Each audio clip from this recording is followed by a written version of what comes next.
नमस्कार आपसे, मेरा नाम है अशोक यादव एडवोकेट और मैं आप सभी के लिए लीगल एडवाइस वीडियोस अपलोड करता हूं, जो कि आप सब लोग लाइक करते हैं, पसंद करते हैं, शेयर करते हैं और सब्सक्राइब भी करते हैं। अब तक नहीं किया तुरंत करिएगा और दूसरे लोगों तक भी इस जानकारी को जरूर शेयर करिएगा। बहुत सारे परिवार ऐसे हैं जिनके परिवार में कलेश इतनी बढ़ जाती है कि महिलाएं जो है वो अटेम्प्ट टू सुसाइड करने का प्रयास करती हैं। अब वो हो सकता है कि घर में परिवार को डराने के लिए करती हों, हो सकता है कि वो जानबूझ के ऐसा काम कर रही हैं ताकि और भी जो लोग हैं परिवार में, वो सब लोग डर जाएँ, सहम जाएँ और उनके अनुसार जो वो चाहें वो करें। लेकिन ऐसी परिस्थिति अगर सामने आपके आती है और पत्नी आपकी आपसे इतना ज़्यादा परेशान है कि वो सुसाइड कर रही है, तो ऐसे में आपको विशेष रूप से कुछ चीज़ों का ध्यान भी रखना है। दूसरा, उसको हाथ जोड़कर आप अपने घर बोल दो कि भई तुम अपने घर जाओ। अगर तुम हमसे इतनी परेशान हो तो हमारे घर में इस तरीके का अटेम्प्ट टू मर्डर या फिर अटेम्प्ट टू सुसाइड करने की कोशिश ना करें।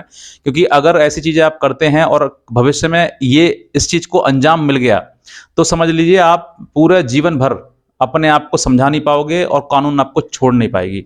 हुआ कुछ ऐसा ही था, मेरे सामने एक वाक़या आया तो मैंने सोचा कि मैं आपको समझाने की कोशिश करूँ, आपको प्रयास करूँ कि भई ये चीज़ें आप तक जानकारी दूँ। एक पति थे, पति-पत्नी दोनों थी जिनका अभी फिलहाल में उनकी शादी हुई है और शादी होने के बाद जो है वो पत्नी जो है वो लगभग 3 बार अटेम्प्ट टू सुसाइड कर चुकी है घर में। और उससे कहते हैं कि तुम अपने मायके चले जाओ, तो वो मायके भी नहीं जाती है और ससुराल में रोको तो ससुराल जैसे रुक गई वो अपने आप अपने मायके चली जाएगी। तो वो उसका आना-जाना चलता रहता है और वो बार-बार आती है, बार-बार जाती है, ना रोके पर रुकती है, ना जाने पर चली जाती है।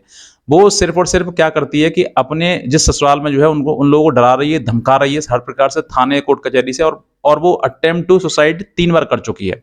ऐसा उन्होंने उनके पति ने बताया कि जो पत्नी है मेरी कि वो घर में अटेम्प्ट टू सुसाइड 3 बार कर चुकी है। 2 बार पंखे से लटक गई है और 1 बार उसने ज़हर खा लिया था। मतलब जो घर में तेज़ाब होता है रखा हुआ जो वॉशरूम वगैरह में, वो उसने पी लिया और उसके बाद मुझे अस्पताल लेना पड़ा। वहाँ पर जाके उसका ट्रीटमेंट कराना पड़ा, तब जाके वो ठीक हुई और फिर जाके उसने 3 बार कर लिया। अब मैंने उसके अगर हाथ जोड़ लिए कि भई तुम अपने मायके चले जाओ। मेरे घर में मेरी माँ है और मैं हूँ सिर्फ़ अकेला। मतलब 2 जन हैं और 2 जन में उसको इतनी दिक्कत आ रही है कि वो अब घर में जो है अटेम्प्ट टू सुसाइड करने का प्रयास कर रही है। अब सोचकर देखिए कि ऐसी परिस्थिति में कौन-सा परिवार किस तरीके से खुश रह सकता है।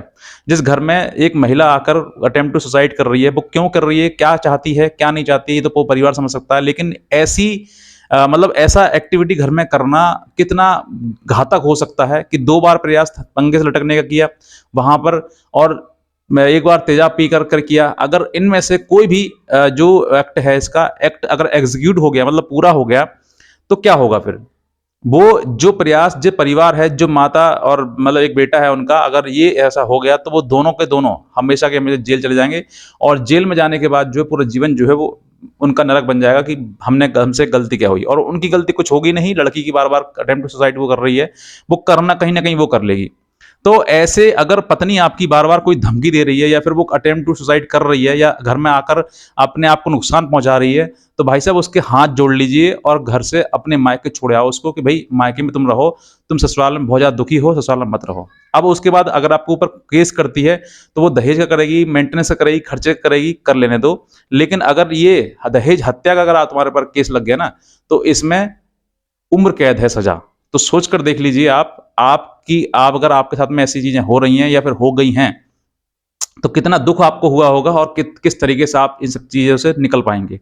तो आपको ये प्रयास करना है मुझे कि आपके लिए कि जिस जिस समय पर अगर ऐसी पत्नी आपकी जो बार-बार या सुसाइड कर रही है या फिर वो बार-बार धमकी दे रही है, तो उस धमकी के अनुसार आप डरो मत ही उससे।